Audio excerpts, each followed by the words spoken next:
नमस्कार, जय हिंद, जय भारत, शुभ संध्या। आप सभी का हार्दिक अभिनंदन है। स्वागत है हमारी परिचर्चा के 108वें कड़ी में। अभी-अभी ही तो आया है मेरे वन में मृदुल वसंत, अभी न होगा मेरा अंत।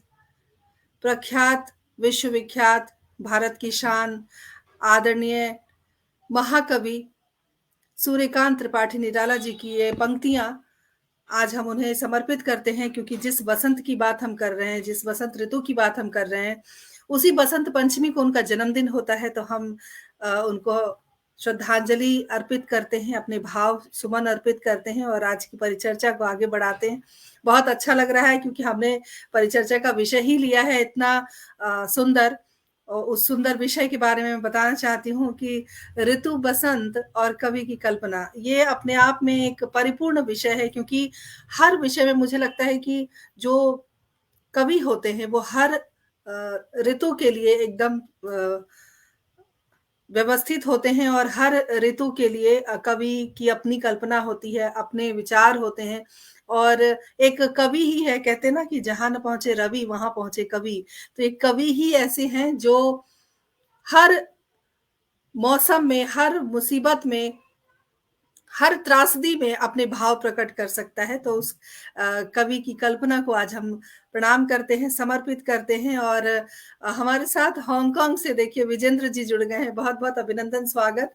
सबसे पहले तो दूसरे देश की धरती से हमारे कार्यक्रम को देखने के लिए जो उत्साह उनकी तरफ से आता है और वो उत्साह मुझे ऊर्जावान करता है। ये अपने आप में बहुत अनोखा संगम है, तो बहुत-बहुत अभिनंदन, स्वागत करती हूँ। डॉक्टर पुष्पलता तनेजा जी हमेशा की तरह सबसे पहले जुड़ गए। बहुत अच्छा विषय हमने लिया और वसंत ऋतु का आगमन हो चुका है और हम कवि की कल्पना और बसंत ऋतु के बारे में बात करेंगे और आज हमारे साथ सिर्फ कवियों को हमने खास तौर पर कार्यक्रम में लिया है क्योंकि कवि के बिना मुझे लगता है आज का कार्यक्रम बड़ा उदास सा होता और जो हमारा विषय है उसके साथ थोड़ी नाइंसाफी हो जाती और सबसे ज्यादा खुशी की बात यह है कि हमारे पटल के ही मुख्य सलाहकार, बेहतरीन गजलकार, संपादक और रामचरितमानस के जो अपनी भाषा में जो रचयिता हैं और इतनी सारी इनकी पुस्तक आई है, वैदेही चरितम जो बहुत ही ज़्यादा प्रासंगिक भी है और घर-घर पहुँच रही है, मेरे पास भी है। तो आदरणीय सुरेंद्र शर्मा सागर जी का बहुत-बहुत अभिनंदन करती हूँ हमारे इस कार्यक्रम में और आज आप एक वक्ता के रूप में आमंत्रित हैं, तो ये भी हमारे लिए गौरव की बात है और पटल की हमारी संयोजिका आदरणीय सुदर्शन शर्मा सुधी जी जुड़ी हुई हैं। बहुत-बहुत अभिनंदन, स्वागत करती हूँ और परिवार का ही कार्यक्रम ऐसा लग रहा है। हमारे साथ आदरणीय सतीश दीक्षित किंकर जी जुड़े हुए हैं बैराड़ से। बहुत-बहुत अभिनंदन, स्वागत। आप शिक्षक हैं, लेकिन आप छंद बद्ध आपकी जो रचनाएँ हैं वो बहुत ही शोभायमान करती हैं पटलों को और बहुत अच्छा लगता है आपकी राम भक्ति को देखकर और जो आपकी ग़ज़लें हैं, गीत हैं, छंद हैं, वो सब बहुत ही खूबसूरत हैं और बहुत अभिनंदन, स्वागत करती हूँ। हमारे साथ 2 महत्वपूर्ण जो वक्ता हैं, वो भी थोड़ी देर में जुड़ेंगे। उदयपुर से वरिष्ठ साहित्यकार और क्रिएटिव राइटर हमारे डॉक्टर श्रीनिवासन अय्यर जी थोड़ी समय में जुड़ेंगे, तो उनका भी मैं उनकी गैर हाज़िरी में अभिनंदन करती हूँ। बहुत अच्छे साहित्यकार हैं और बहुत दिलचस्प व्यक्तित्व है और हमारे किरदार ज़िंदगी का भी हिस्सा रह चुके हैं। साथ ही प्रसिद्ध कवयित्री निधि भार्गव मानवी भी हमारे साथ आज वक्ता के रूप में जुड़ने वाली हैं थोड़े ही समय में। तो आप सब बने रहिए, जुड़े रहिए, बहुत ख़ास कार्यक्रम होने वाला है और कार्यक्रम की जो शुरुआत है वो मैं सबसे पहले तो चूँकि सतीश दीक्षित जी परिचर्चा में पहली बार हमारे साथ जुड़े हैं, तो वो हमारे अतिथि वक्ता हैं और मैं चाहती हूँ कि यहीं से कार्यक्रम की हम शुरुआत करें। तो सतीश जी, सबसे पहले तो ऋतु बसंत और कवि की कल्पना, ये जो विषय हमने लिया है, उस विषय के बारे में आप हमारा थोड़ा ज्ञानवर्धन करें कि आपके लिए जो ऋतु है, बसंत ऋतु, वो क्या मायने रखता है और आप आपने बसंत ऋतु के लिए के ऊपर अगर कोई रचना लिखी है तो वो हमारे तमाम दर्शकों को ज़रूर सुनाएँ। बहुत-बहुत अभिनंदन स्वागत करती हूँ।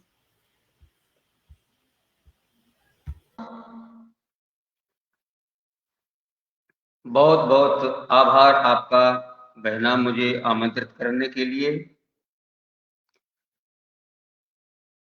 जैसा कि आज का हमारा जो विषय है, ऋतु बसंत और कवि की कल्पना, मेरा ये दृढ़ विश्वास है कि एक कवि के मानस पटल पर बसंत ऋतु अहरनिश विद्यमान रहती है। अब ये जो बसंत के इसकी पौराणिक महत्व तो अलग है कि ये कामदेव जी के सुपुत्र हैं। इनकी जन्म उत्पत्ति के समय पर प्रकृति ने इनका स्वागत किया, क्योंकि कवि प्रकृति प्रेमी होता है। कोई कवि अपनी रचनाओं में इस बात का उल्लेख नहीं करेगा कि आप पेड़ों को काटिए या वनों को नष्ट कीजिए या समुद्र को गंदा कीजिए, नदियों को अपवित्र कीजिए। कोई नहीं कहेगा, क्योंकि ये सभी प्रकृति के हिस्सा हैं और प्रकृति की अनुपम सुंदरता बसंत ऋतु की पहचान है। हरियाली है, फूल हैं, पराग हैं, मौसम सम, न ज्यादा सर्दी न ज्यादा गर्मी। और हमारे वैदिक परंपरा में जो 6 ऋतुएं हैं, 6 ऋतुएं हैं, उनमें से ये अंतिम है। और ये माघ और ये फाल्गुन तक चलती है। इसमें होली आएगी, बसंत पंचमी है, महाशिवरात्रि है और फिर चैत्र से फिर नया वर्ष प्रारंभ होगा। इसमें पूरी प्रकृति हर्षित उल्लसित रहती है और इसका सीधा सीधा संकेत ये है कि प्रकृति हर्षित उल्लसित आह्लादित जो दिखती है वो होती है। उसका आशय केवल इतना है कि मनुष्य को भी, मनुष्य की जो प्रकृति है, मनुष्य का जो स्वभाव है, वो भी प्रसन्नचित्त रहे, आह्लादित रहे और नित्य नूतन सृजन अपने विचारों का नवाचार करता रहे। ये वो संदेश देती है। और जैसा कि आपने कहा कि एक रचना मैं आपके सामने पेश करूं, प्रस्तुत करूं, तो एक रचना मैं आपके सामने प्रस्तुत करता हूं। बसंत ऋतु पर मेरी एक लिखी हुई रचना है। मैं आपको सुनाता हूं, कृपया सुने। स्वागत है, स्वागत है। एक लाइन इतनी सी है भूमिका में कि बसंत ऋतु के समय पति पत्नी में थोड़ा सा मुहवाद हो जाता है, झगड़ा हो जाता है और लड़ाई कह लो आप। तो वो जो है पति दूसरी जगह चला जाता है, विदेश चला जाता है और इधर इसी बीच में वसंत ऋतु का भी आगमन हो जाता है। तो वो अपनी अंतर मन की व्यथा को इन शब्दों में व्यक्त करती है। आप जरा सुने। कि नेह डोर से डोर बंधी है, नेह डोर से डोर बंधी है, जाए फसो मन कंत में, अंतर मन की व्यथा सुनाऊं, उमगत हिया बसंत में, उमगत हिया बसंत में। धूमिल देह भई सोने सी, आवे याद पिया गोने सी।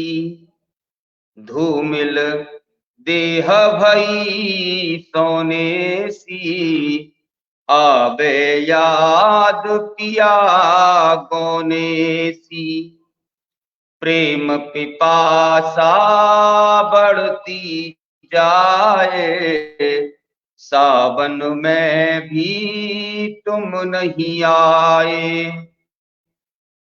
नेह सुधा सागर में दोनों, नेह सुधा सागर में दोनों विचरण करें अनंत में। अंतर मन की व्यथा सुनाऊं, उमगत हिया बसंत में, उमगत हिया बसंत में। सेज काटती डसे बिछौना, अति आतुर मन का हर कोना। सेज काटती डसे बिछौना, अति आतुर मन का हर कोना। निर्मोही भय मेरे सजना, टूट रहा है प्रतिपल सपना। आ जाओ अब मेरे प्रियतम, आ जाओ अब मेरे प्रियतम, कुछ नहीं रखा भिड़ंत में। अंतर मन की व्यथा सुनाऊं, उमगत हिया बसंत में, उमगत हिया बसंत में। सार्थक मेरा जन्म आपसे, शीतलता दो बिरह ताप से। सार्थक मेरा जन्म आपसे, शीतलता दो बिरह ताप से। मेरे जीवन प्राण आधारे, आ भी जाओ सांझ सकारे। जननी जन्म भूमि से बढ़कर, जननी जन्म भूमि से बढ़कर, होता नहीं दिगंत में। अंतर मन की व्यथा सुनाऊं, उमगत हिया बसंत में, उमगत हिया बसंत में। अंतिम बंद है। बिरहा नल तन मन को जारे, निष्ठुर बालम बादल फारे। बिरहा नल तन मन को जारे, निष्ठुर बालम बादल फारे। मैं बैठी हूँ प्रीत जोड़ के, आ जाओ परदेश छोड़ के। आकर मुझको पूरी कर दो, आकर मुझको पूरी कर दो, क्षमा मांगती अंत में। अंतर मन की व्यथा सुनाऊं, उमगत हिया बसंत में, उमगत हिया बसंत में। नेह डोर से डोर बंधी है, नेह डोर से डोर बंधी है, जाई फसो मन कंत में। अंतर मन की व्यथा सुनाऊं, उमगत हिया बसंत में, उमगत हिया बसंत में। बहुत क्या बहुत बात है, क्या धन्यवाद।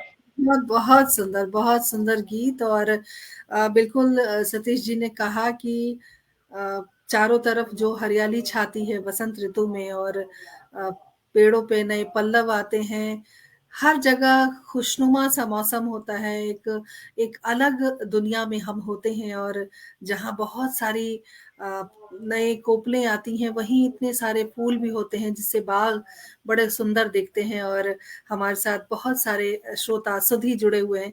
सभी का हम अभिनंदन करते हैं। हमारे साथ शालिनी खन्ना जुड़ गई हैं। बहुत-बहुत स्वागत अभिनंदन करती हूँ। अनीता सेठी वर्मा जी हमारे साथ जुड़ गई हैं। बहुत-बहुत स्वागत अभिनंदन। शीघ्र वक्ता के रूप में आप हमारे पटल की शोभा बढ़ाएँगी ऐसी आशा है मुझे। पुष्पलता तनेजा जी लगातार बनी हुई हैं हमारे साथ, संजय जी जुड़ गए हैं और विजेंद्र जी हांगकांग से लगातार जुड़े हुए हैं, उमंग सरीन जी हमारे साथ जुड़ गई हैं। बहुत-बहुत अभिनंदन करती हूँ, स्वागत करती हूँ और एक ही आग्रह करती हूँ कार्यक्रम को ज़्यादा से ज़्यादा शेयर करें, ताकि ज़्यादा से ज़्यादा लोगों तक हमारी बात पहुँचे और लोग हमारे साथ जुड़ पाएँ। सतीश जी बहुत अच्छी बात आपने कही और सारा कुछ एक सार होता है। पुष्पलता जी ने लिखा कि जो बसंत ऋतु है वो बहुत ही रोमांचित करने वाला समय होता है, रोमांटिक सीज़न होता है, ऐसा उन्होंने लिखा। तो वाक़ई क्योंकि सब कुछ नया-नया सा होता है, सब कुछ अच्छा-अच्छा सा होता है और वातावरण बहुत सुशोभित है फूलों से, पत्तियों से, तो वो अपने आप में एक अपने ज़हन में वो सारी चीज़ें आती हैं, तब कवि की एक अपनी कल्पना होती है, एक प्रेम की पराकाष्ठा होती है बसंत ऋतु में, मुझे ऐसा लगता है। तो सुरेंद्र शर्मा सागर जी के पास हम चलते हैं, क्योंकि उनके पास व्यंग भी है, ग़ज़ल भी है, बहुत कुछ है। लेकिन हम चाहेंगे कि बसंत ऋतु को आप किस नज़रिए से देखते हैं? क्योंकि हर व्यक्ति की अपनी एक कल्पना होती है और आपकी कल्पना क्या है बसंत ऋतु को लेकर? और सूर्यकांत त्रिपाठी निराला जी के बारे में अगर आप 2 शब्द कहना चाहें, तो आप वो भी कह सकते हैं। आपका बहुत अभिनंदन करती हूँ, स्वागत करती हूँ। जी, सर्वप्रथम तो मैं इस पटल की संस्थापिका बहन विभाराज वैभवी जी का हार्दिक आभार व्यक्त करता हूँ, जिन्होंने हम जैसे नवांकुर को काव्य पाठ का यहाँ अवसर प्रदान किया। सिर्फ 40 साल ही हुए हैं अभी लिखते-लिखते, इसलिए ज़्यादा समय नहीं हुआ। और सूर्यकांत त्रिपाठी निराला जी की बात हम करें तो ये कहावत है कि जहाँ सरस्वती होती है, वहाँ लक्ष्मी नहीं होती और जहाँ लक्ष्मी होती है, वहाँ सरस्वती नहीं होती। तो ये स्थिति सूर्यकांत त्रिपाठी जी की थी। मैंने जो है उनके बारे में कुछ पढ़ा। बिल्कुल ही सादा जीवन, कोई लक्ष्मी जी की कृपा नहीं, लेकिन ये देखा गया है कि अंत में पूजती सरस्वती ही है। उस समय के जो धनाढ्य लोग होंगे, निराला जी के समय, उनके आज कोई नाम नहीं जानता है, लेकिन आज निराला जी पर पीएचडी कर रहे हैं। प्रेमचंद जी को भी हमने देखा, उनके भी फटे जूतों की एक तस्वीर सामने आई। जयशंकर प्रसाद एक शिक्षक थे, महादेवी वर्मा। तो ये जो है, जहाँ पर सरस्वती है वहाँ लक्ष्मी नहीं होती, निश्चित रूप से। वो जीता जागता उदाहरण थे निराला जी, और निराला जी ने ही अतुकांत सृजन का शायद शुरुआत की। पहले तो ये छंदों में ही ज्यादातर लोग लिखते थे और अतुकांत कोई होता ही नहीं था, वो गद्य हो जाता था, आलेख हो जाता था। लेकिन उन्होंने फिर उसको एक नई विधा दी और आज तो बहुत लोग इसमें लिख रहे हैं। तो ऐसा व्यक्तित्व था निराला जी का। और बसंत का यदि मैं कहूँ तो कवियों ने 100-200 साल पहले अपने परिप्रेक्ष्य में लिखा था कि बसंत का क्या महत्व है, बसंत में क्या होता है। लेकिन मैं यदि आज के हिसाब से कहूँ तो बसंत का सीधा-सीधा मतलब ये है कि बिजली का बिल बहुत कम आता है, क्योंकि कूलर पंखे बंद रहते हैं और न सर्दी रहती है, न गर्मी रहती है, और खान-पान बढ़िया हो जाता है। डॉक्टरों के यहाँ कम जाते हैं, क्यों पेट संबंधी विकार सब सही हो जाते हैं। तो ये बसंत ऋतु का मेरे वर्तमान के हिसाब से महत्व है। और अभी जो दीक्षित जी ने हमको रचना सुनाई, तो उन्होंने बसंत श्रीवास्तव जी जो शिवपुरी के हैं, उनकी कमी पूरी कर दी। वो साली पर सुनाते यदि होते हमारे बीच में तो, और उन्होंने पत्नी पर सुना दी। एक ही बात है, साली भी पत्नी की बहन होती है, छोटी। तो दीक्षित जी ने बहुत ही बढ़िया आज का ये कार्यक्रम सजा दिया। और मैं अब एक आपको गीत से जोड़ता हूँ सीधे-सीधे कि उत्सव मनाएं हम मिलके बसंत का, उत्सव मनाए हम मिलके बसंत का। तन को कपाती हुई शिशिर के अंत का, उत्सव मनाए हम मिलके बसंत का। उत्सव मनाए हम मिलके बसंत का। कि तरुवर अब पत्ते गिराने लगे हैं, टूटे पुराने नए आने लगे हैं। तरुवर अब पत्ते गिराने लगे हैं, टूटे पुराने नए आने लगे हैं। मौसम सुहाना हुआ दिगो दिगंत का, उत्सव मनाए हम मिलके बसंत का। उत्सव मनाए हम मिलके बसंत का।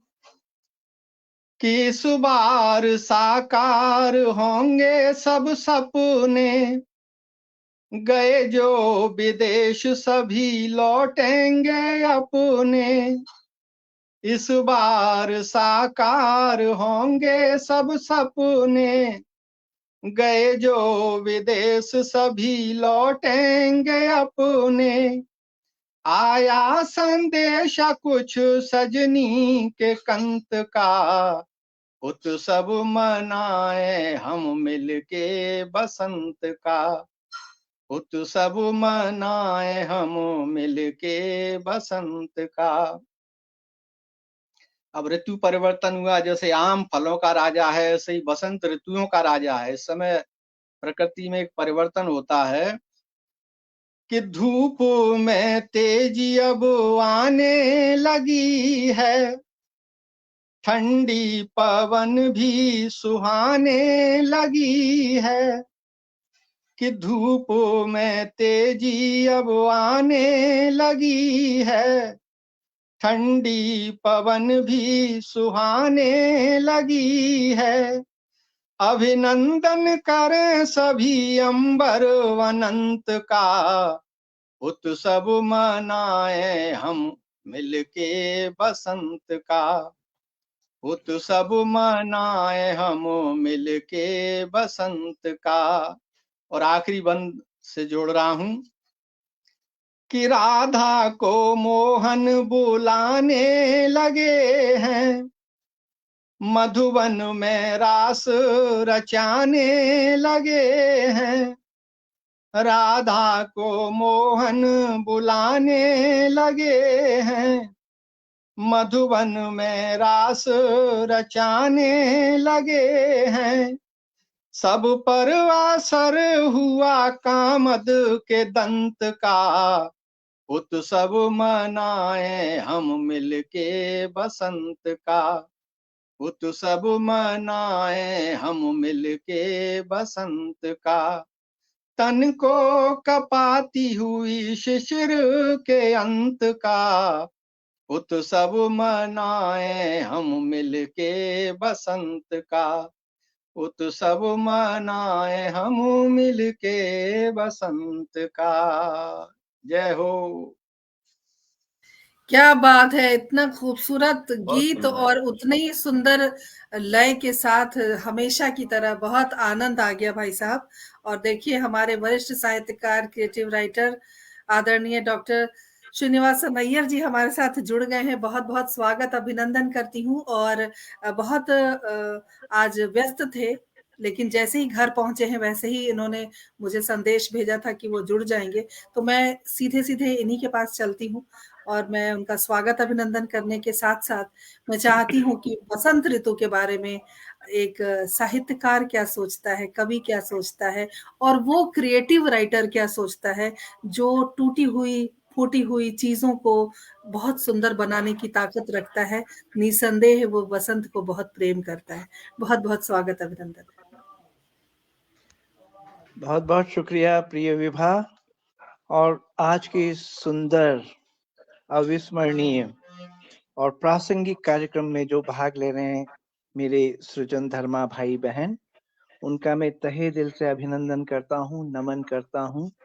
और विभा, तुम्हें बधाई देते हुए अपनी बात कहूंगा, बहुत बहुत आभारी हूँ। सच में आज इतना हेक्टिक रहा मेरे शेड्यूल कि करीब 22-25 किलोमीटर दूर से भागता दौड़ता हाँफता हुआ आया। मेरे को लग रहा था टाइम निकल जाएगा, फिर भी अब विलंब तो हो ही गया, उसके लिए क्षमा चाहूंगा। और बहुत संक्षेप में कहूंगा क्योंकि बहुत टाइम मैंने बिगाड़ दिया है, तो कम से कम समझ लूंगा। बतौर एक कवि या एक नहीं नहीं, आपके पास समय है, संवेदनशील आप आराम से अपनी बात कहिए, हम सुनना चाहते हैं। तो nice of your hearty thanks, दिल से शुक्रिया विभा, और आप सबको, आपके धैर्य को, आपके प्रेम को मैं सजदे करता हूँ। मैं समझता हूँ मनुष्य निराशा और आशा के बीच डोलता हुआ जिंदगी बसर करता है, लेकिन हम प्रेरणा ग्रहण करते हैं संवेदना के साथ जब हम प्रकृति से जुड़ते हैं। तो प्रकृति का जो ऋतु चक्र है वो भी उतार चढ़ाव भरा हुआ है। संस्कृत का विद्यार्थी हूं तो मुझे संस्कृत के कवि बरबस याद आ ही जाते हैं, जब एक कवि कहता है चक्रार पंक्ति रिव गच्छति भाग्य पंक्ति, है ना, वो सतत चलता रहता है और ऋतु चक्र भी चलती रहती है। उसी तरह से जैसे पहिए के आरे ऊपर नीचे होते हैं ना, वैसे ही पतझड़ है तो फिर वसंत भी है, वसंत है तो फिर पतझड़ भी एक दिन आता है। तो जीवन के उतार चढ़ाव के इस क्रम को हम कितनी संजीदगी से, कितनी संवेदना से, कितने सौंदर्य बोध के साथ, कितने संवेदनशीलता के साथ और जागरूक होकर के, जागृति के साथ जीते हैं। हताश हो जाना जिंदगी नहीं है। हालांकि मेरी एक कविता जो मैं रखूंगा उसमें कई बार हताशी की स्थितियां होती है ना, तो वसंत पे मैंने एक बिंब लिया था, वो बिल्कुल ही हम जो मान्य परंपराएं जो होती हैं वसंत को लेकर के, उससे थोड़ा सा भिन्न था, पर उसमें थोड़ा निराशा का स्वर है, लेकिन आशावादी होना चाहिए। पर कभी कभी निराशा भी हावी होती है ना हम पे, हम क्योंकि हम लोग इमोशनल हैं, भावुक हैं। तो वो कविता मेरी एक ये थी जो मेरी पहली कविता की पुस्तक में छपी थी, उसका नाम ही था वासंती वैभव। वसंत आए या न आए, लेकिन हमें अपने भीतर एक वसंत को बोना होता है। सरसों लहलहानी होती है, वसंत की आभा निखरनी होती है। और विवाह, तो सुबह आपने मुझे मैसेज भी किया था कि क्योंकि निराला जयंती को भी हम वसंत ऋतु के साथ जोड़ करके मनाते हैं, तो निराला पे एक मेरी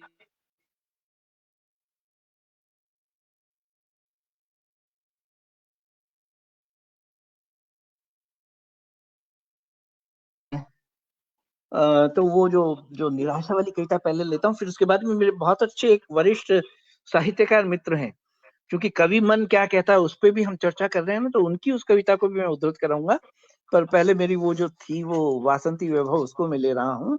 वो यह है, चाहा तुमने पल्लवित होना और अंकुरित होकर के विकसित होना, मगर सुनो वनराजी इस जीवन में, ये जंगल जैसा एक जीवन जो है, उसमें पेड़ है, हरियाली है, वसंत है, पतझड़ भी है, बहुत बुरी तरह से झकझोरता है। तो उसको लेकर के मैंने कहा वनराजी इस जीवन में वसंत या तो देर से आता है या फिर कहीं ठहर जाता है। मंजरी को लालायित, सपनों से सुवासित जीवन की टहनी को शायद माना भाता है। जीवन में हमारे वसंत या तो देर से आता है या कि कहीं रुक जाता है। तरुणाई का चरित, तरुणाई का चरित मधुमास का हरित भ्रमर गीत बनकर दूर से गुनगुनाता है, इठलाता लुभाता है। हमारे जीवन में बसंत या तो देर से आता है या शायद कभी नहीं आता है, या जब चाहे तब आ जाता है। वसंत का क्या है, जब भी हम चाहें वसंत आ जाता है। मौसम का, महीनों का अपेक्षी नहीं है। जब हम चाहते हैं तो वसंत आता है, पल पल लुभाता है, वसंत आता है। ये थी मेरी निराशा और आशा के बीच डोलती कविता। शुक्रिया। और जिन हमारे अग्रज कवि मित्र डॉक्टर हितेश व्यास हैं, कोटा में हैं, रिटायर्ड प्रोफेसर हैं, उनकी कविता जो मुझे बेहद पसंद है, मैं उनको आदर के साथ में याद करते हुए आप सबके साथ साझा कर रहा हूं, क्योंकि अच्छी कविता स्वागत स्वागत बांटने के लिए होती है ना। हो सकता है आप में से कुछ लोगों ने पढ़ा हो, फिर भी मेरा मन ललचा रहा है। बहुत सुंदर कविता है। देखिए वो ये है, वसंत ने कहा, वसंत ने कहा, वसंत और पतझड़ का संवाद है साहब ये। वसंत ने कहा, पतझड़ ज्यादा से ज्यादा तुम क्या कर सकते हो, हजामत। वसंत ने कहा, पतझड़ ज्यादा से ज्यादा तुम क्या कर सकते हो, हजामत। तो कर दो, रुंड मुंड कर दो, मैं आऊंगा वसंत की तरह पेड़ों के विग लगाता हुआ। मैं आऊंगा वसंत की तरह, तुम रुंड मुंड कर दोगे फिर भी मैं आऊंगा वसंत की तरह पेड़ों के विग लगाता हुआ। वसंत ने कहा, पतझड़ इससे ज्यादा तुम्हारी औकात क्या है। वसंत ने कहा, पतझड़ इससे ज्यादा तुम्हारी औकात क्या है। तुम पत्तियों की हरी रोशनी बुझाकर पीली कर सकते हो, भर सकते हो क्रमशः अंधेरा, मगर मैं आऊंगा पत्तियों को लाल करता हुआ, मगर मैं आऊंगा पत्तियों को लाल करता हुआ। वसंत ने कहा, पतझड़ मैं जानता हूं तुम करना चाहोगे प्रकृति को नंग धड़ंग। वसंत ने कहा, पतझड़ मैं जानता हूं तुम करना चाहोगे प्रकृति को नंग धड़ंग, मैं आऊंगा कृष्ण की तरह वासंती साड़ी बनाता हुआ। मैं आऊंगा कृष्ण की तरह वासंती साड़ी बनाता हुआ। वसंत ने कहा, मैं तुम्हें कोई चाल नहीं चलने दूंगा। वसंत ने पतझड़ से कहा, मैं तुम्हें कोई चाल नहीं चलने दूंगा, मैं यौवन हूं, जीवन को ढलने नहीं दूंगा, जीवन को ढलने नहीं दूंगा। ये थी हमारे परम प्रिय परमादरणीय मितेश जी की थी। और मुझे बहुत लगता है सुंदर, मैंने बहुत कितना खूबसूरत समय ले दोनों लिया रचनाएं। आप सबको। और अगर इजाजत हो, 2 मिनट का समय हो, तो मैं वो जो निराला जी पे एक कविता लिखी थी मैंने, निराला को निराला निराला ही जी माना के था मैंने। ऊपर कविता भी आपसे हम सुनेंगे, और हम चाहेंगे कि जो विषय हमने आज का चुना है कि ऋतु बसंत के साथ जो कवि की कल्पना है, आपकी कल्पना कहाँ तक जाती है, हम जानना चाहेंगे। देखिए मेरी कल्पना वापस जाकर के वही, बतौर एक संस्कृत के विद्यार्थी कहीं शास्त्रों में जाकर के मन अटक जाता है। बहुत एक स्वाभाविक गुणधर्म है मनुष्य का, वे उत्सव प्रिय होते हैं, है ना। जीवन में उत्सव रखना बहुत जरूरी है। विषाद और हताशा की कमी नहीं है। आप नकारात्मक सोच से उठ करके कितना उल्लासमय होते हैं, कितना उत्फुल्ल होते हैं, वही तो पतझड़ को परास्त करने वाली बात है, जैसे भाई हितेश जी ने कहा था। तो मेरा ये मानना है कि उत्सव प्रियता मनुष्य के रग रग में है, पोर पोर में है। वसंत यानी मदनोत्सव, हमारी संस्कृत में तो उसको कहा मदनोत्सव। मदन का उत्सव है, ये प्रेम का पर्व है। सीधे जाकर के मुझे तो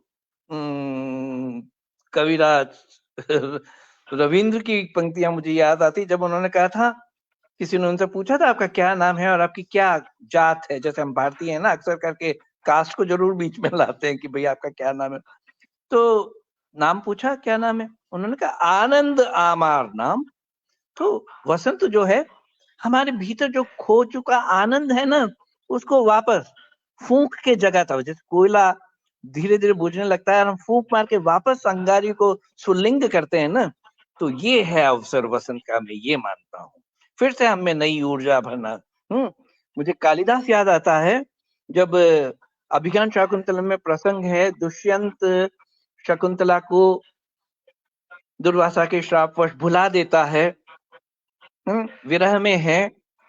उस वक्त वसंत ऋतु का आगमन होता है और राज परिवार की 2 उद्यान पालिकाएं, मधुकरिका और परभृतिका। परभृतिका कोयल है, मधुकरिका एक भ्रमर, वो दोनों नायिकाएं हैं। देखिए कालिदास की खूबी।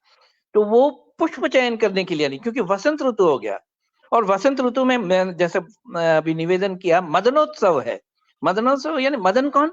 भगवान कामदेव, प्रेम के देवता, जिनको हम पंचसायक कहते हैं, पंचशर कहते हैं, यानी 5 फूल हैं उसके धनुष में और उन 5 से ही वो अपना काम चलाता है। किसी को भी हम देखते ना, प्रेम का सिंबल एक हार्ट एंड एक एरो, ये वेस्टर्न कंसेप्ट नहीं है साहब, ये हमारे यहाँ का भारतीय वो है, सबसे उससे भी बहुत पहले।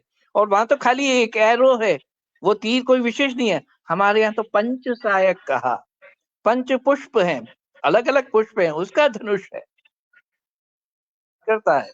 और दुष्यंत तो एक बार ये भी कहता है, भैया तुम 5 सहायक के रूप में प्रसिद्ध हो, फिर तुमने मुझे छठा शर कहाँ से बेच दिया, तुमने मेरे दिल को कैसे घायल किया। तो खैर ये सब बातें हैं।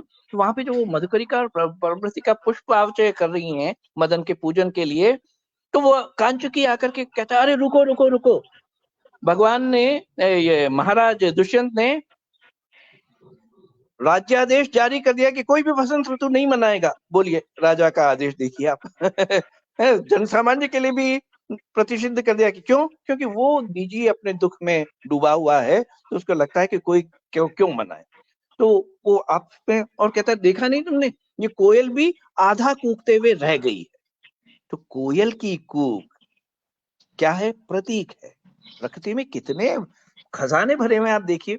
वसंत जो है हमारे में खुशियां, नया उत्साह, नवीन ऊर्जा, उसका आगाज करता है। तो मैं बतौर एक कवि, बतौर एक चिंतक, बतौर एक सामान्य व्यक्ति, बतौर एक संवेदनशील, वसंत ऋतु को उस रूप में देखता हूँ। और वसंत की जो बात है, तो निराला की तो बात ही निराला थी। अगर आप इजाजत दें तो निराला की वे 2 पंक्ति पढ़ करके और फिर मैं इजाजत लूं। चलिए, वो किताब अभी मैं ला नहीं पाया था, मैं लेके जाना चाह रहा था। मुझे जिस प्रोग्राम में गया था, मुझे लग रहा था बहुत देर हो जाएगी, पर पुस्तक कहाँ है मेरी? Oh my goodness, where have I kept my पोथी की? एनीवे उसमें ये मैंने कहना चाहा था कि जो है, बहुत निराले थे तुम निराला।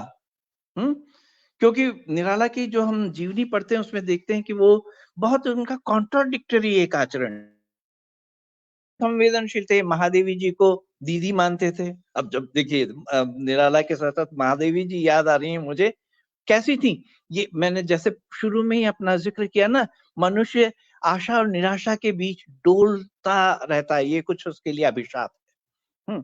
तो निराशा हो तो भी आशावादिता बनाए रखें, ये कविता का स्वर होता है। तभी तो आप देखिए ना, महादेवी वर्मा, मैं तो उनकी वो कविता जो है ना, नीर भरी, मैं नीर भरी दुख की बदली, तो नीर भरी दुख की बदली है, लेकिन वो भी दुख की बदली होते हुए भी आमंत्रण किसको कर रही है? आ बसंत रजनी,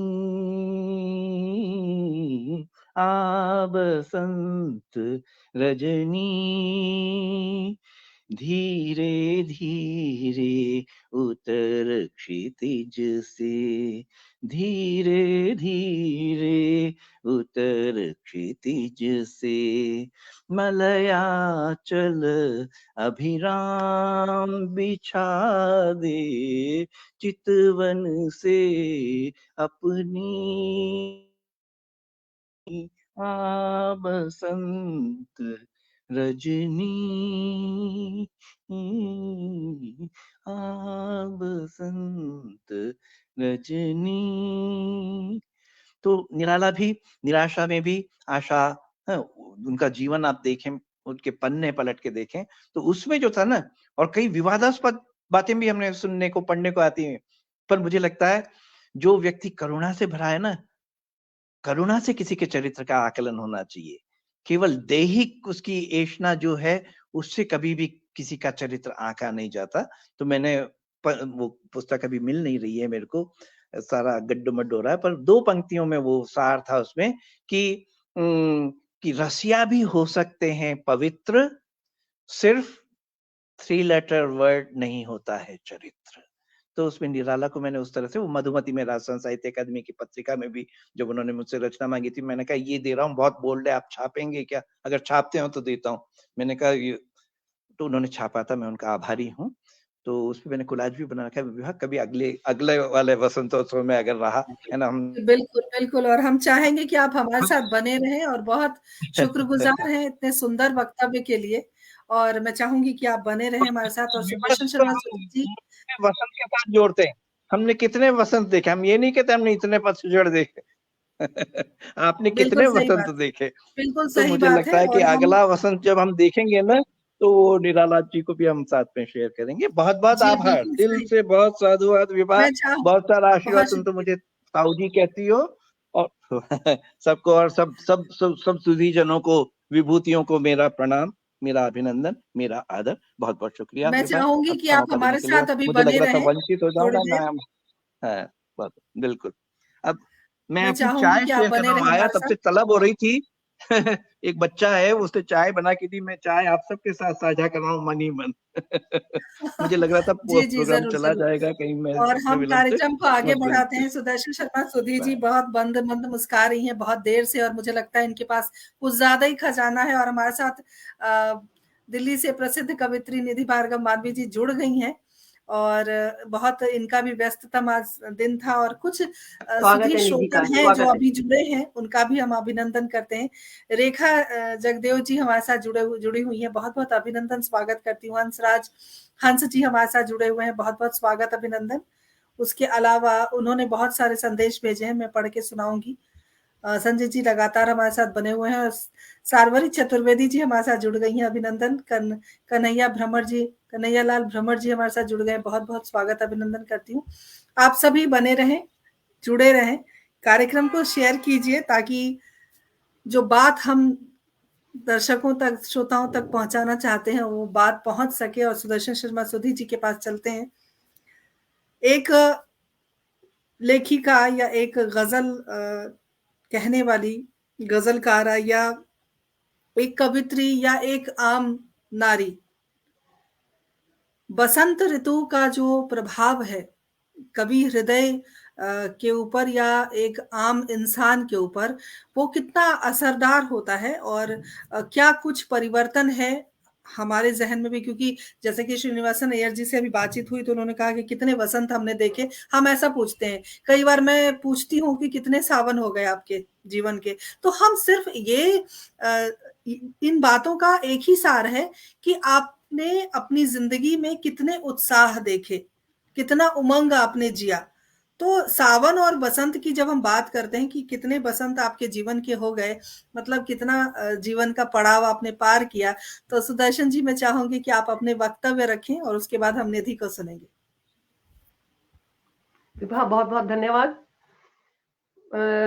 पटल पर उपस्थित सबको, सबका स्वागत, वंदन, अभिनंदन। और पटल के उस पार जितने भी सुधी जन जुड़े हैं, उन सबको मेरा प्रणाम, स्वागत, वंदन, अभिनंदन। आदरणीय श्रीनिवासन अय्यर जी की बात बिल्कुल सही है। मैं बिल्कुल यही सोच रही थी कि वसंत का संबंध मुझे लगता है ऋतुओं से अधिक मन से है। जब मन प्रसन्न है तब वसंत है। बहुत सुंदर, बहुत सुंदर, बहुत और महत्वपूर्ण। मैं ये सोचती हूँ कि वसंत में ऐसी क्या खास बात है। हर मौसम की, हर ऋतु की अपनी खास बात है, और हर ऋतु में प्रसन्न रहा जा सकता है, उत्सव मनाया जा सकता है। क्या बात है, आपका मन क्या बात। वासंती होना चाहिए। वाह। तो हर ऋतु वसंत है। अब वसंत क्यों खास है? वसंत खास इसलिए थोड़ी सी लगती है। वैसे वसंत का मैं जो जोड़ती हूँ संबंध, माँ सरस्वती से जोड़ती हूँ। बहुत प्यारा, बहुत प्यारी बात। माँ सरस्वती, हम साहित्यकार हैं, माँ सरस्वती की पूजा अर्चना में विश्वास रखते हैं। और माँ सरस्वती का सीधा संबंध पीले रंग से है। तो अब वसंत में पीले रंग से क्या संबंध है? जो मुझे समझ में आता है, मुझे नहीं समझ में आता कि भी क्यों होता होगा, लेकिन जो मुझे समझ में आता है कि कोहरे की स्लेटी सी चादर और अंधेरे से जब मौसम बदलता है तो वो छट जाती है और सूरज की चमकीली धूप चारों तरफ अपना सुनहरी रंग बखेरती है, तो वो पीलापन जो एकदम निखर के आता है, तो वो वसंत के पीले पन को उद्धृत करता है। कवि की कल्पना वसंत के साथ कैसे जुड़ती है? मुझे एक शेर याद आता है बशीर बद्र साहब का। तितली ने आके प्यार से छेड़ा जो फूल को, मुरझाई पंखुड़ी से कई अश्क झड़ गए। अब ये देखो, तितली आई वसंत में, पंखुड़ी मुरझाई थी क्योंकि वसंत नहीं था। अब उसका विरह, जो मैंने इसको कोट किया है, जो उसका पंखुड़ी का विरह है कि भाई तितली कहाँ थी मिलने के लिए। अब तितली ने छेड़ा, नेचुरल है। अब जब मन में जब बहुत सारे भाव भरे होते हैं और कोई प्यार से छेड़ देता है तो आंसू अपने आप बह जाते हैं, अपने आप मन भर आता है और आंसू आ जाते हैं। तो बस वही बात है कि किसी के लिए विरह है, उसका मन भरा हुआ है तो वो आंसू है। मेरा मन प्रसन्न है तो मैं गीत गाती हूँ। किसी और के मन में अगर बरसात में विरह है, बरसात में खुशी है, उसके लिए तब वसंत है। आपने निराला जी की बात की। निराला जी की एक रचना मैं पढ़ूं, बहुत छोटी सी रचना है वसंत के लिए। आप लिखते हैं, आओ आओ फिर मेरे बसंत की परी, आओ आओ फिर मेरे बसंत की परी, छवि विभावरी। आओ आओ फिर मेरे बसंत की परी, छवि विभावरी, सिहरो स्वर से भर भर अंबर की सुंदरी, सिहरो स्वर से भर भर अंबर की सुंदरी, छवि विभावरी।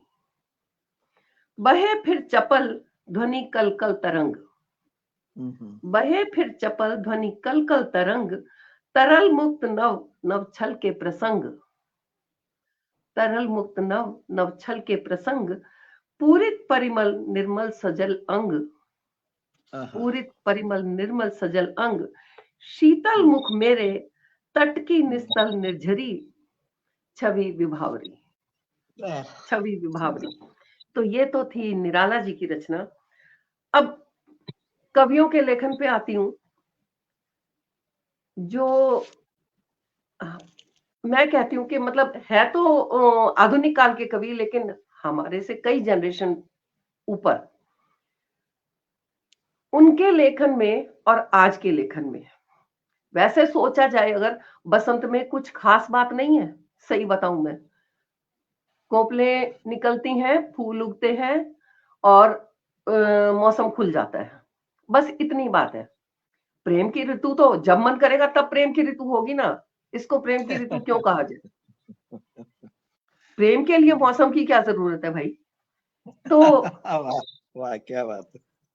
अब मैं ये देखती हूँ कि जो आजकल लिखने वाले हैं, और कुछ गलत भी नहीं है कि मतलब मुझे कोई अभी तक कविता छुई नहीं है। अभी आदरणीय सर ने जो कविता पढ़ी थी वो बहुत अच्छी थी, बहुत सुंदर थी।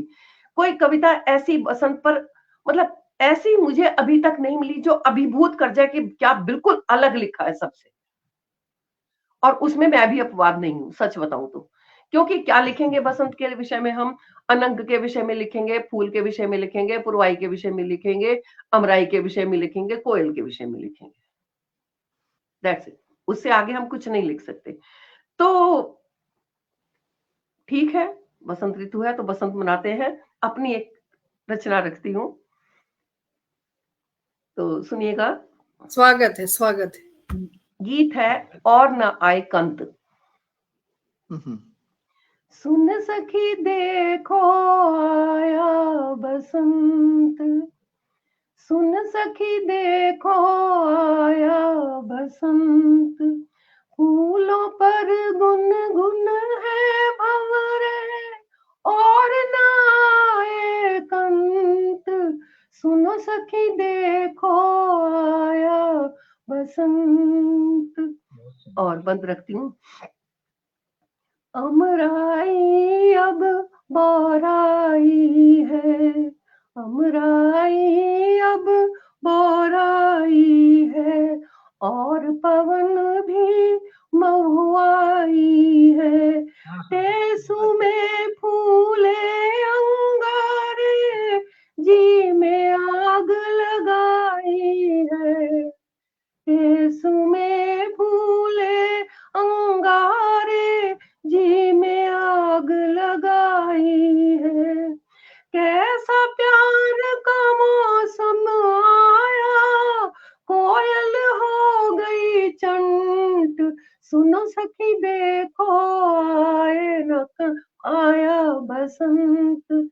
सुनो सखी देखो आया बसंत। और कोयल क्यों चंट हो गई है? कोयल के बारे में कहा जाता है कि अपने अंडे कभी घोंसला नहीं बनाती, अपने अंडे कौए के घोंसले में रखती है। तो चंट मतलब चालाकी है ये कोयल की, तो इसलिए कोयल को चंट लिखा मैंने। धरती की चूनर रंगीली, सरसों भी है पीली पीली, सूखे ठूंठ भी है हरियाए, टेर टटीहरी की है टीली। सूखे पत्ते गिर कर कहते, सूखे पत्ते गिर कर कहते, हाय ये कैसा अंत। सुनो सखी देखो आया बसंत। सुनो सखी देखो आया बसंत। रंग पलाशी बहक रहा है, अमलतास भी है लहका। रंग पलाशी बहक रहा है, अमलतास भी है लहका। रसवंती जब हवा चली तो, करसी कैसा मन दहका। अब करसी क्या है? करसी गांव में उपले के एक छोटे टुकड़े को जलाए रखते हैं, ताकि मतलब जब आग की जरूरत पड़े तो उसमें लगा के और आग जला ली जाए। गांव में अक्सर जब वो नहीं थे, गैस नहीं थी या कुछ और साधन नहीं थे, तो उपलों से या लकड़ी से जो तो करसी को दबा के रख दिया जाता था कि ये जलता रहे, और शाम को भी या दिन में जब भी चूल्हा जलेगा, यहाँ तक कि हुक्के भी भरे जाते थे तो उस करसी से आग लेके भरे जाते थे। तो उस जलते हुए उपले को, सुलगते हुए उपले को करसी कहते हैं। तो रसवंती जब हवा चली तो, करसी के सामन दहका।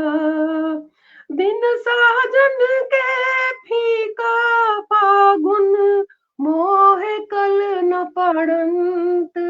सुनो सखी देखो आया बसंत।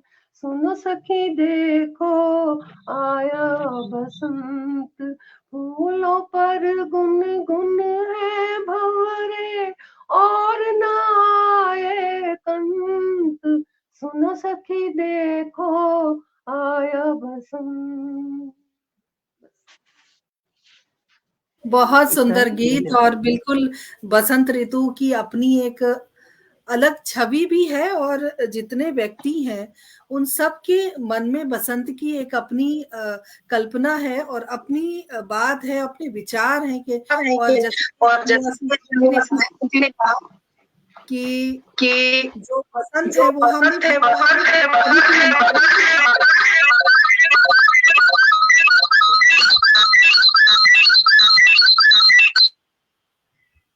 अभी मेरी आवाज ठीक आ रही है जी? तो बहुत सुंदर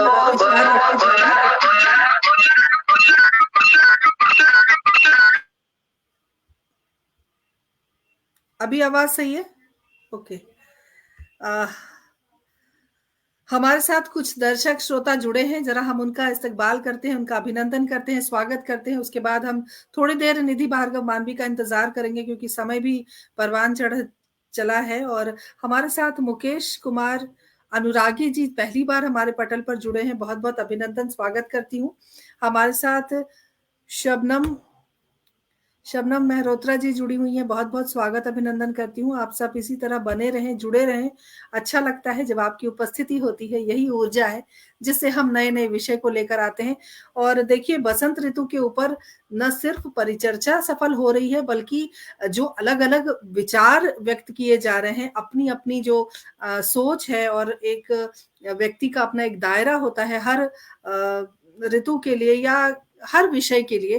तो बहुत अच्छा लग रहा है कि एक सुंदर समावेश है यहाँ पर, और सबके विचार बिल्कुल एक दूसरे से भिन्न, और अच्छा लग रहा है। लेकिन चूंकि निधि का हम थोड़ा इंतजार करेंगे, लेकिन अगर बसंत ऋतु के ऊपर अगर हम आपसे ये कहें कि प्यार का है ये मौसम, और पतझड़ को अलविदा कह के जो नई कोपलें हैं वो प्रकृति का श्रृंगार करती हुई, बहुत सुंदर परिदृश्य होता है। सुरेंद्र भाई साहब ने कहा कि पंखे बंद हैं तो चलो बिजली का बिल कम आता है, ये एक अलग अनोखी बात उन्होंने, वो हमेशा की तरह जो एक बेहतरीन व्यंग्यकार के रूप में उभर रहे हैं, तो उनका मुझे पूरी आशा थी कि वो इसी तरह का कुछ करेंगे, अपने विचार व्यक्त करेंगे। मुझे मेरी उम्मीद पर खरे उतरे आज, मुझे अच्छा लग रहा है कि जैसा मैं सोच रही थी। मैं एक जी, बात जी। जोड़ूं, सुदर्शन जी, दीदी जी ने जो कहा ना कि जी, उपले जी, सुलगते हुए, हमने बचपन में देखा, इतनी गरीबी थी गांव में, या बचत की इतनी आदत थी कि साल भर उस उपले में उपले दे करके और साल भर तक आग को संभाल कर रखते थे, और नई आग होली में से ला करके उस दिन ट्रांसप्लांट करते थे। जी सही कह रहे हैं भैया आप। और यदि किसी कारणवश किसी के घर वो बुझ जाए तो पड़ोस से आग मांग करके लाते हाँ, थे, हाँ। और वो आग भी एहसान हो जाता था कि हमने आग दी उनके यहाँ, तब उनके घर में जी। चूल्हा जला। ये गांव उस में आग समय मांगने का फैशन था। इतना देखा हमने उस समय, बचपन की बात है, 40-50 साल पहले।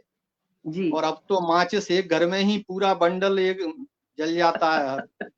पहले माचिसें जी, नहीं थी। बिल्कुल। ये परिदृश्य हमने नहीं देखा तो हमें इतना नहीं है अनुभव। बेशक आप लोगों के पास आपने ज्यादा बसंत देखे हैं हमारे मुकाबले, तो बहुत कुछ आपने अनुभव किया है, और बहुत अच्छा लग रहा है कि हम ऐसे विषय पर भी इतनी सारी बातें और इतनी आत्मीयता के साथ, और इतना सुंदर समय कैसे बीता पता ही नहीं चला।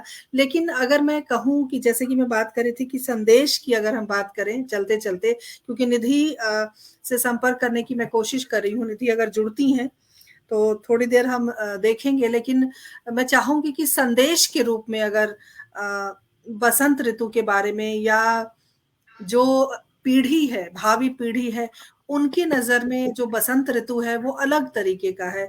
लोग वैलेंटाइन डे के रूप में मनाना चाहते हैं, जो पाश्चात्य संस्कृति की ओर एक कदम मात्र है।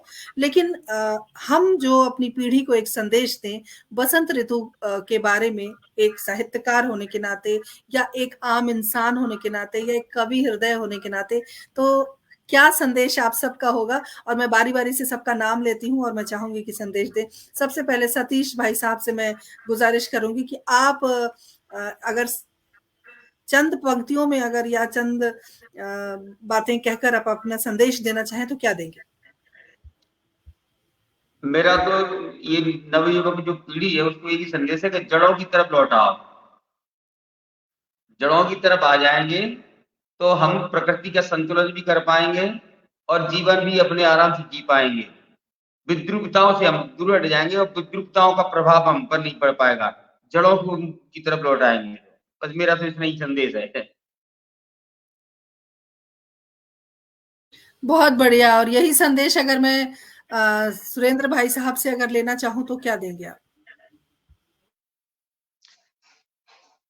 बसंत ऋतु का अब जो है, मैं तो सिर्फ प्रकृति से ज्यादा कनेक्ट होना चाहिए, क्योंकि आज प्रकृति का बड़ा ही बेदर्दीपन से ह्रास हो रहा है और उसकी वजह से बसंत ये किताबों में ही सिमट के रह गया है, सिर्फ कविताएं ही रह गई हैं, बहुत ज्यादा ह्रास हो रहा है।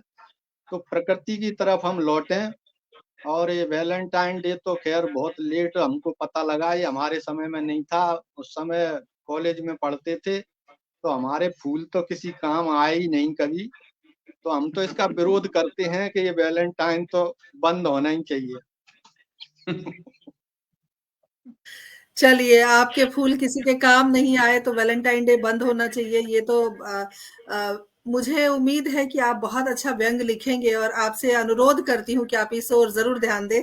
सुदर्शन दीदी, आप क्या कहना चाहेंगी? माइक बंद है आपका।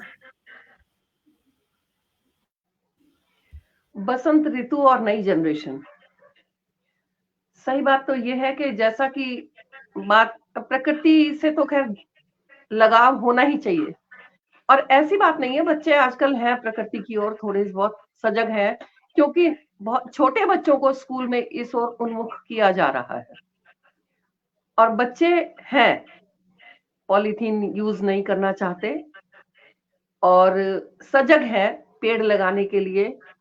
मेरे पोते पोती हैं, जन्मदिन पर पौधे बांटते हैं। जब वो अपना जन्मदिन मनाते हैं तो छोटे छोटे गमलों में वो पौधे बांटते हैं। तो और जैसा कि सतीश भाई साहब ने कहा कि जड़ों की ओर लौटा है, भाई साहब वो तो संभव नहीं है। पेड़ बड़ा हो जाए तो जड़ों की ओर तो लौटता नहीं है, लेकिन फैलाव होता है और अब जड़ें हरा भरा रखती हैं।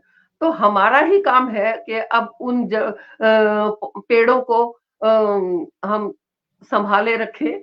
और क्या कहूं, बाकी वैलेंटाइन डे ठीक है, अब आधुनिकता के हिसाब से यदि बच्चे चाहते हैं तो ठीक है, लेकिन वो मुझे अफसोस बस वो होता है कि उन फूलों का जो सत्यानाश होता है, एक दिन हुए दूसरे दिन वो फेंक गए सड़कों पर, और तो वो बहुत बुरा लगता है। मनाए त्योहार अपने तरीके से मनाए और अच्छे तरीके से मनाए, उसमें प्रकृति का ह्रास तो नहीं होना चाहिए। और बात वही है कि मन में ऐसा सकारात्मक भाव होना चाहिए कि प्रकृति से तो जुड़े ही हैं, लेकिन प्रेम संकुचित नहीं होना चाहिए। वो अपने लिए नहीं, अपने पार्टनर के लिए नहीं, आसपास के लिए भी, सबके लिए होना चाहिए। वैलेंटाइन का मतलब ये नहीं है कि आपका पार्टनर ही आपका वैलेंटाइन है। आपके भाई बहन, आपके दोस्त, आपके माँ बाप, कोई भी वैलेंटाइन हो सकता है। प्रेम का पात्र तो कोई भी हो सकता है, और उसको और विकसित किया जाए तो बहुत अच्छा है।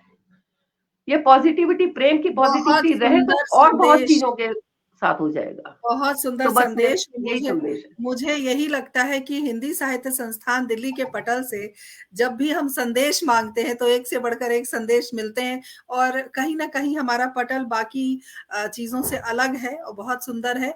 मुझे पता है सुरेंद्र शर्मा सागर जी को थोड़ी सी जल्दी है, समय जल्दी हम कार्यक्रम को स्थगित करें, लेकिन कुछ नए नाम आए हैं तो मैं उनका अभिनंदन करना चाहती हूँ। रमाकांत सहल शावसरी जी, बहुत बहुत अभिनंदन, स्वागत करती हूँ। हमारे साथ गुलशन ग्रोवर जी जुड़े हैं, बहुत बहुत अभिनंदन, स्वागत करती हूँ। आप लोग इसी तरह हमारे पटल की शोभा बढ़ाते रहें।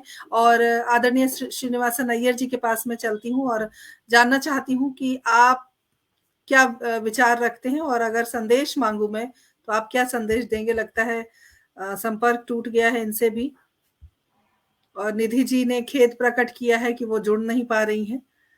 थोड़ी देर जुड़ी थी लेकिन बाद में जुड़ना संभव नहीं वो हो पाया। रास्ते में थी तो हो सकता है कट गया होगा संपर्क। वो सफर में थी, सफर में। हाँ, वो रास्ते में थी तो कट गया होगा।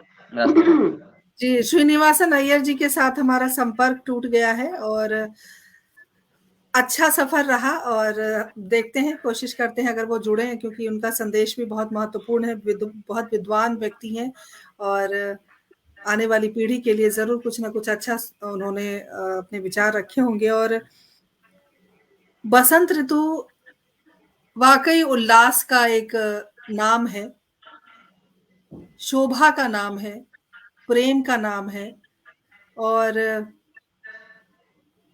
ऊर्जा का नाम है।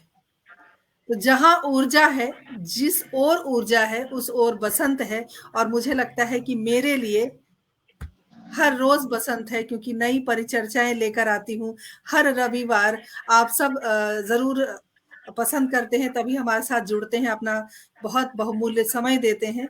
और तो मेरे लिए हर रोज बसंत है और हम किरदार जिंदगी लेकर आते हैं, नए नए लोगों से आपको मिलवाते हैं, वो भी बसंत का एक रूप है। और श्रीनिवासन अय्यर जी हमारे साथ जुड़ गए हैं। चलते चलते क्या संदेश देना चाहेंगे आप? जी विभा, आवाज आ रही मेरी? जी हेलो। हाँ, मैं ये कहना चाह रहा था, जो अभी हमने मदनोत्सव का जिक्र मैंने किया, आपने वैलेंटाइन डे का जिक्र किया, बहन सुदर्शन जी ने कहा कि प्यार कभी भी संकीर्ण या सीमित परिप्रेक्ष्य में देखे जाने का नहीं है, जीने का विषय है और बड़ी व्यापक वर्तुल के साथ जीना चाहिए। मुझे लगता है जो संदेश मुझे युवाओं को देना है वैलेंटाइन डे, और वो उनकी जो एक अपनी एक जो अनुभव विहीन एक वो जो सतही एक जिंदगी, उनको मेरा संदेश यही है कि आज हम ज्यादातर न बाजार के द्वारा संचालित हो रहे हैं। मैं उनको संदेश यही देना चाहता हूँ कि वैलेंटाइन डे में ये फलाना day, chocolate day, rose day, hug day, इस तरह की जो चीजें हैं, ये बाजार अपना विस्तार कर रहा है। बाजार चाहता है गुलाब खरीदें, बाजार चाहता है आप चॉकलेट खरीदें विदेशी कंपनी की और उससे अपने प्रेम का इजहार करें। ये कोई मतलब नहीं हुआ। प्रेम और वैलेंटाइन को हम कितने संकीर्ण रूप में देखते हैं। सुदर्शन बहन का मैं बिल्कुल पूरा अक्षरशः सहमत हूँ आपसे, और उसी को लेकर के छोटी सी 2 पंक्ति वैलेंटाइन डे को लेकर के मैंने बच्चों के लिए कही है, उस पर कोलाज बना के, वो ये है, नेह का गर नित हृदय में वास हो, नेह का गर नित हृदय में वास हो, साल में बस एक दिन क्यों खास हो, साल में बस एक दिन को खास हो। तो प्रेम को हम उदात्तता से जिए, माता पिता परिवार मित्र मानवता प्रकृति सबके साथ प्रेम को जीना वो उत्तुंगता है, वो वसंत के स्पिरिट को जीना है।